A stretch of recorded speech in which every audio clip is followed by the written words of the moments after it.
Welcome, ladies and gentlemen, to another edition of the Daily Friend Show. I'm your host, Nicholas Lorimer, and today I'm joined by Mr. Marius Roodt, that's son of the East Rand. Marius, how are you? Hello, Nick. My camera's still broken. That might be a good thing for people watching on YouTube. Yes, I don't think people tune in for our sparkling good looks. Speak for yourself, of course. I guess we'll leave that up to the commenters. And of course, the wise and venerable Mr. Terence Corrigan. Terence, how are you? No, I don't know. If I didn't have my wisdom and venerability, where I'd be with a face like this. All right, let us stop self-deprecating and march on into the news. So, of course, the top story today, and I think we've talked about this a little bit on the show, or we talked about the issue, is that the ANC staff have said that they are going to strike. So this comes after non-payment to the staff. Apparently, ANC staff were not paid their salaries on time. The employees are meeting with ANC leadership next week to picket. ANC Treasurer General Paul Mashatile told the National Executive Committee of the ANC last month that the party was considering retrenching 50% of its staff. Currently, the staff at Latuli House, the ANC's headquarters, are planning to picket outside the building on the 15th of June. And a lot of this is related to the fact that the ANC had to pay a lot of debt to SARS, because apparently the ANC leadership was taking PAYE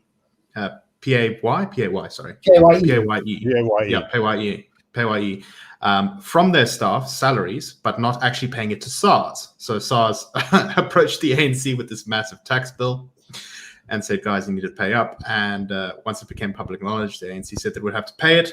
But having to pay this bill has caused them to be short of money to pay any of their staff. So it's a pretty big mess all around.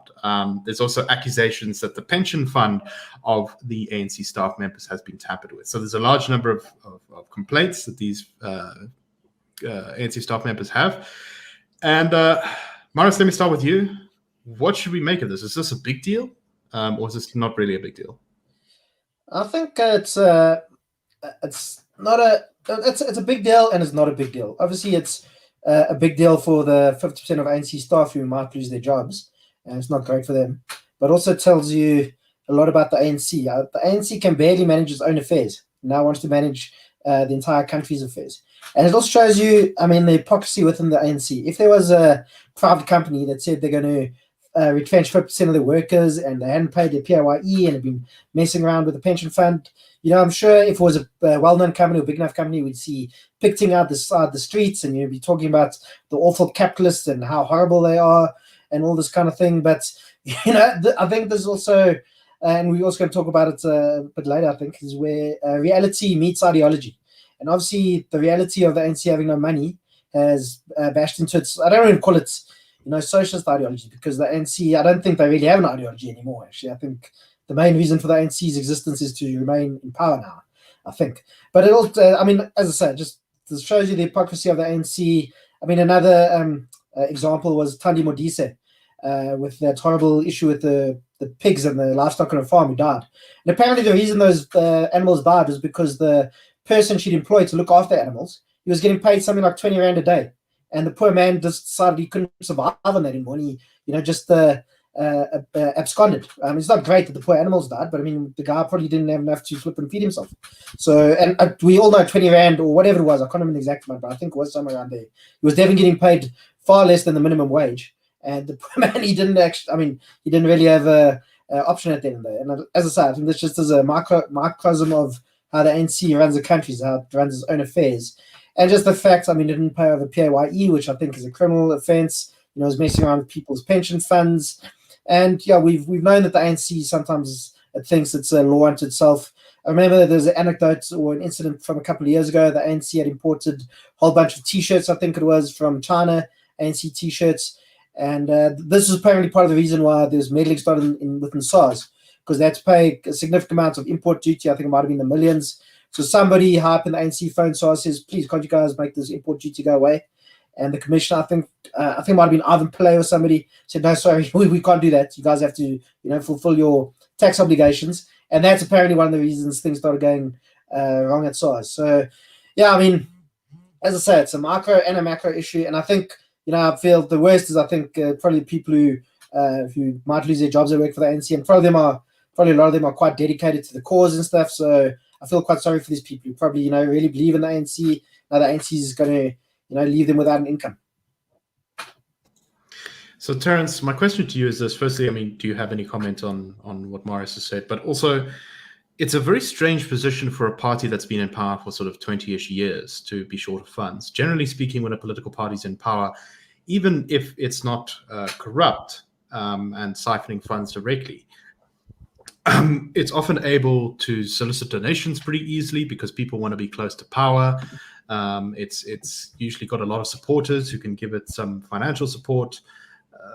Terence, how do you think the ANC ended up in such a poor financial state? Well, it's a lovely choice of words that I use from time to time. Oh Lord, it's worse than I thought. And I think that's basically what we're dealing with here. Look, the ANC, I think, has always been an administrative mess. Now, I remember speaking casually to someone before 1994 who was working in the ANC then, and they were claiming 500,000, 600,000 members. And I said, "Is this true?" And he said, "Well, we have a room full of boxes." This was sort of the behind the scenes. Brian Pottinger wrote in the Mbeki Legacy the whole thing about cadre deployment, that the ANC didn't have the skills to run itself, and all of a sudden it wanted to micromanage everything in the state, and we see the baleful influence of that now. Is it a big deal? I think it's a dreadful deal for the people caught in the crossfire. These are real human beings who have obligations. But I think that's pretty much everything we're seeing here is precisely what the most ideological faction, wing of the ANC will throw at white monopoly capitalism. Late payments, full tax evasion, pilfering from pension funds, and retrenchment. Now, I remember, this is going back about 20 years, a meeting of the Parliamentary Labour Committee, and someone, I think, from the mining industry was saying, "Look, if you go ahead with XYZ, we will not be able to afford the workforce we have." And one of the ANC MPs very aggressively said, "Are you threatening us with retrenchments?" Well, yeah, there's sort of real world consequences. I think the situation's probably very different. But there is something, I think, quite symbolic, if nothing else, in seeing the ANC, which has been wagging its oversized moral finger at the rest of the country for 2.5 decades, now being shown up for the way that it treats its own staff. Terence, I just have a question. You mentioned Brian Pottinger. If he's related to Bell Pottinger, can we believe anything he says? Well, he was the guy who coined the phrase "the imperial presidency" of PW Botha. So I think he kind of locked down his reputation forever. No relation to Bell Pottinger. Any final comments on this, Marius, before we go on? No, nothing really. It'll be interesting to see what happens, and I wonder what the ANC is going to do, if they're going to be putting their, if we'll find some hands in cookie jars to pay these people, or worst case scenario, maybe they'll at gunpoint force Lesetja Kganyago to put on the printing presses so they can get some cash to pay their poor staff. Well, I must say that I am heartened by the fact that the ANC is being forced to pay tax. Yes. In truly dysfunctional democracies, when everything has fallen apart, the ruling party would never, ever have to pay tax. So them being in financial woes for this reason is, I think, actually a sign that shows that some parts of South Africa are still holding the line and working well. Unfortunately, it seems to be the part that's very good at taking money out of our hands. But you've got to take the good with the bad. Right. So let us move on to an interesting opinion article that I think was written either today or yesterday. I think it was yesterday, from Giulietta Televi, who is a journalist. She wrote that she got a call the morning of the article from Gwede Mantashe, which was fairly unexpected. And he was very annoyed with her that she had blamed the current round of power cuts in South Africa on him.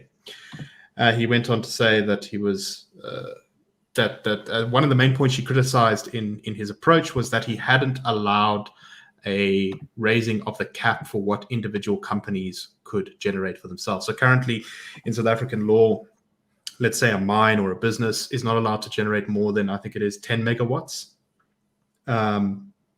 for their own consumption to power themselves.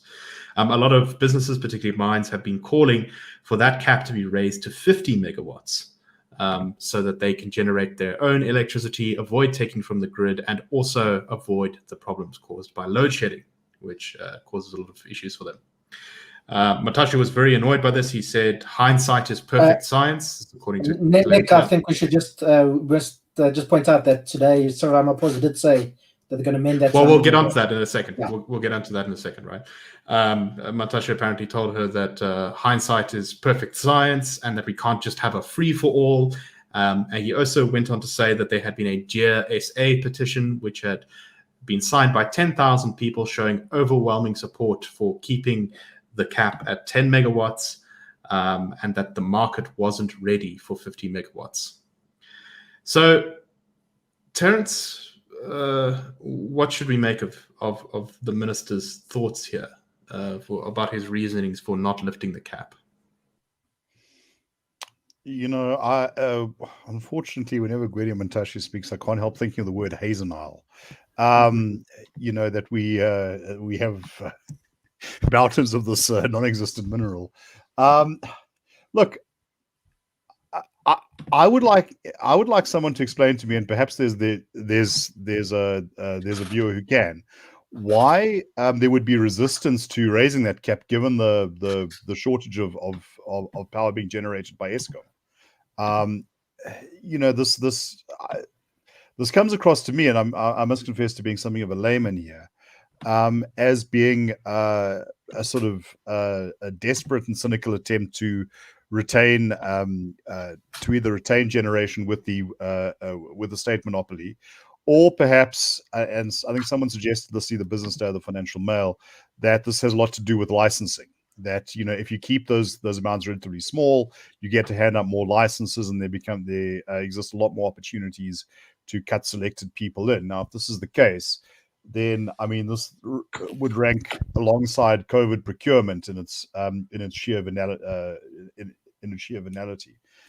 I could well be wrong there, but no. I think that when a government starts to phone up journalists and berate them, two things. First of all, they're doing something wrong. Secondly, let me repeat my phrase: "Good Lord, it's worse than I thought." So there was an interesting development. We originally decided that we were going to talk about this story earlier this morning, and then there were a series of tweets announced that came from Cyril Ramaphosa's one of the Twitter accounts connected to the presidency, and it was with regards to reforms to economic policy. And one of the things that was mentioned was raising of this generation cap from 10 megawatts to 100 megawatts, I believe was the number, which is quite interesting because clearly, at least a day ago, Gwede Mantashe was very much opposed to half that amount. So I think something interesting is going on. Marius, what do you think might be happening here? I think, as I mentioned when we were talking about the first story, I think this is a issue of reality meeting ideology, and reality is one. And I also mentioned, I think, the show a couple of days ago, sometimes reality does win out over ideology. It happened in the late 80s and early 90s in South Africa when apartheid met reality, and reality and the apartheid's internal contradictions meant it was collapsing. Reality won there. Happened in India in the early 90s as well, when they moved away from very state-led economic development to much more free markets. And that was also because they were simply running out of money. And I think this is one of those issues that's happening in South Africa. And I think also part of it is the government's probably seeing the anger that people are feeling.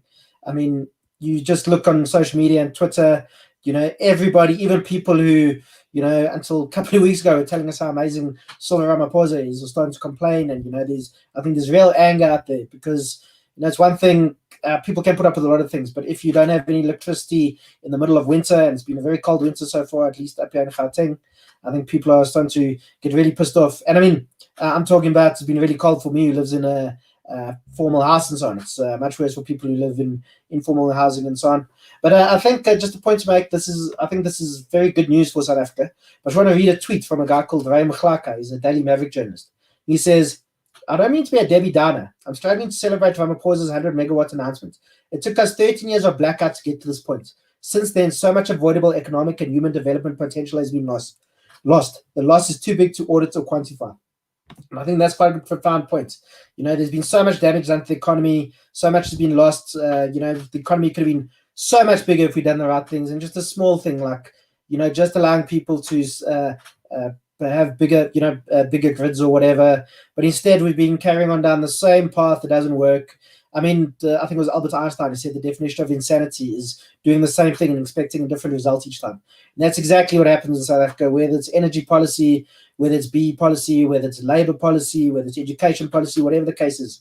There was actually a very good article by Tony Leon from a day or two ago, where I think economics is exactly the phrase used, something like policy necrophiliacs, and it's people who keep on banging about the same, who keep focusing on failed policies, stuff from the 1960s that we know hasn't worked, and still the phrase was actually coined by somebody who'd been the finance minister or something like that, somebody quite high up in the Venezuelan government, and he'd seen what was going to happen in Venezuela when they decided to follow failed policies.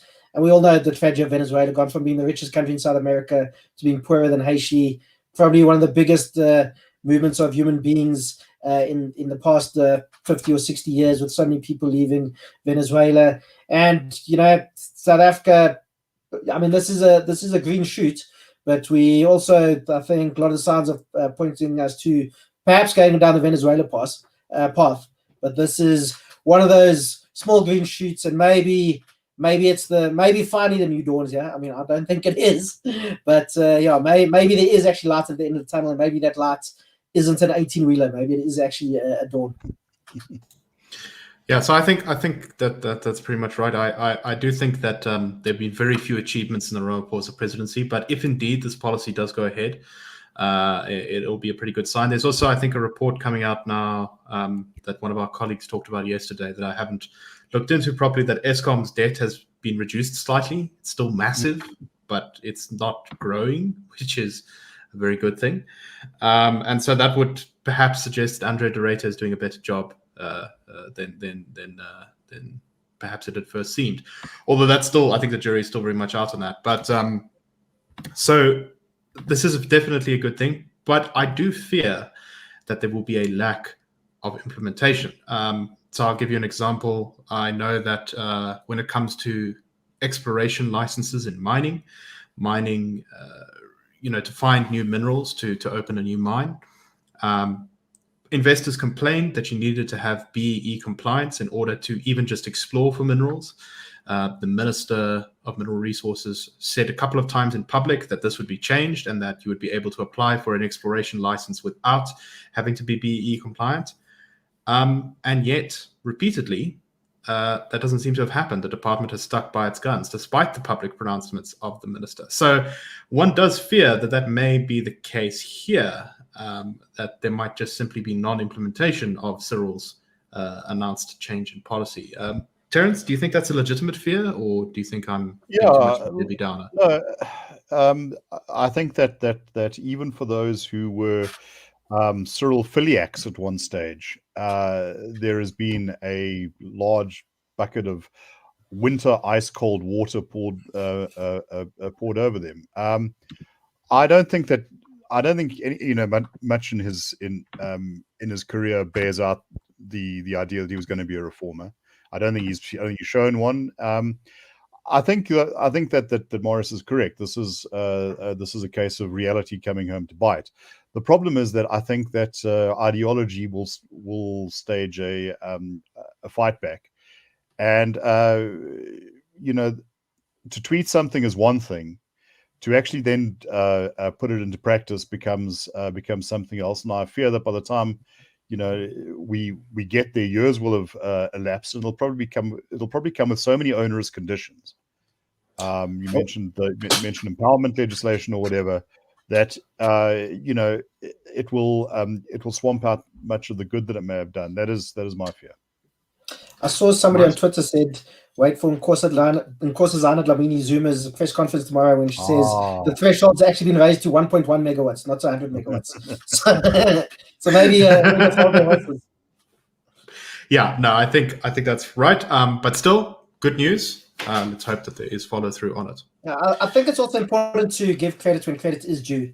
And I think this is one of those cases, even though Ray Machlaka points out exactly, we mustn't be too, mustn't pat ourselves on the back too much. But I think this, we bash the government a lot, and I think rightly so, but I think we do have to give credit when it is due. Well, it's a good movement. Yeah, I will slightly disagree with you, Marius, to say that when the first mine or first business is able to open its 100 megawatt power producing plant, I think we can congratulate the government. But until that day, I remain cautiously optimistic at best. And mind you, a government's supposed to make things easier, isn't it? This is like congratulating a dog for barking. Right. No, but even so, it's good when your dog barks. Yeah. This government making things easier. Marius, when did you leave South Africa? That's why my camera's not on. I'm actually on a beach in Cambodia. Okay. Good. So let us move on to our final story for today, which is quite an interesting one. It seems that the tale of the Israel-Palestine issue, which we talked about a couple of times on the show in recent weeks, has been quite a long one in this particular instance.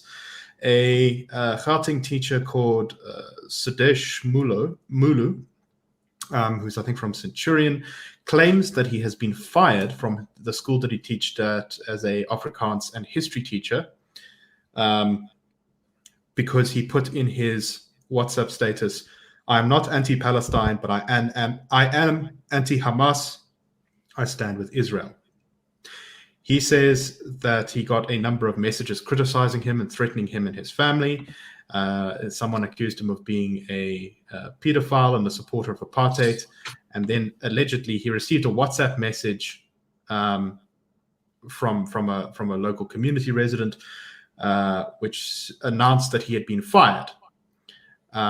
He tried to call the principal, but was unable to get in contact with him. And then when journalists began investigating this story, the Department of Education in Gauteng said that they were told by the school that he's on sick leave and hasn't been fired.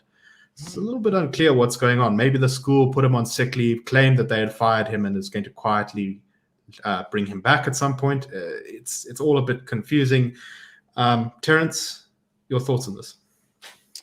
Yeah, look, this is concerning.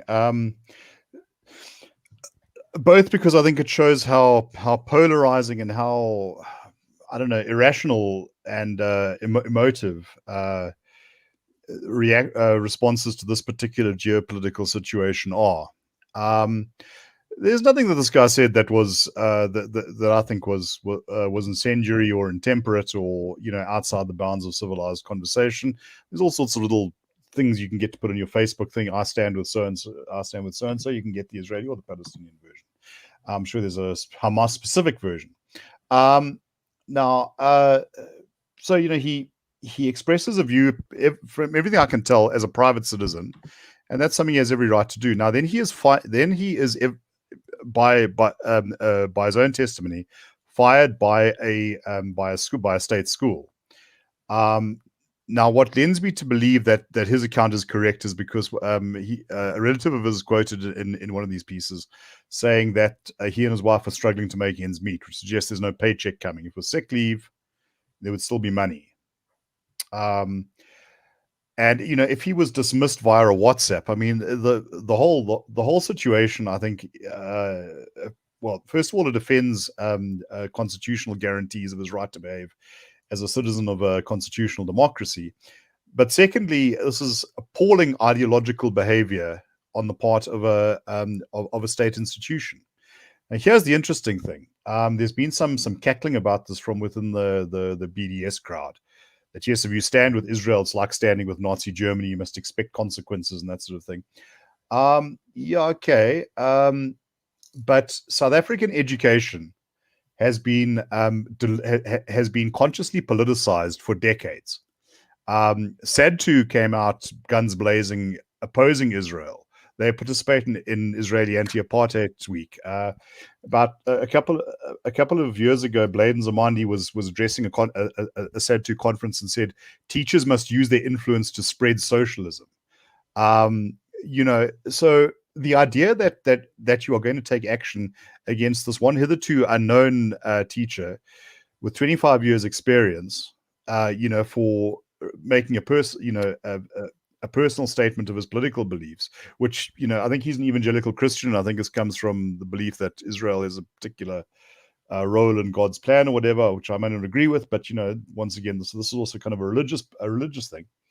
It's obscene. And we say we must congratulate the government. And this is one time I will congratulate the Gauteng Department of Education if they actually are serious that this is not on, and they will take action, because I don't think there's any excuse on the facts before us that justifies this whatsoever. And I think it sends a very, very sinister message.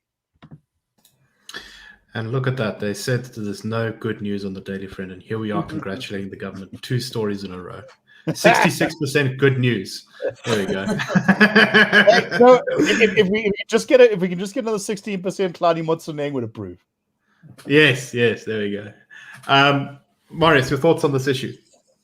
I don't have too much to add. I think maybe I have to look a bit deeper. Often you hear these stories of somebody claims they were fired or dismissed because, they said they like whatever.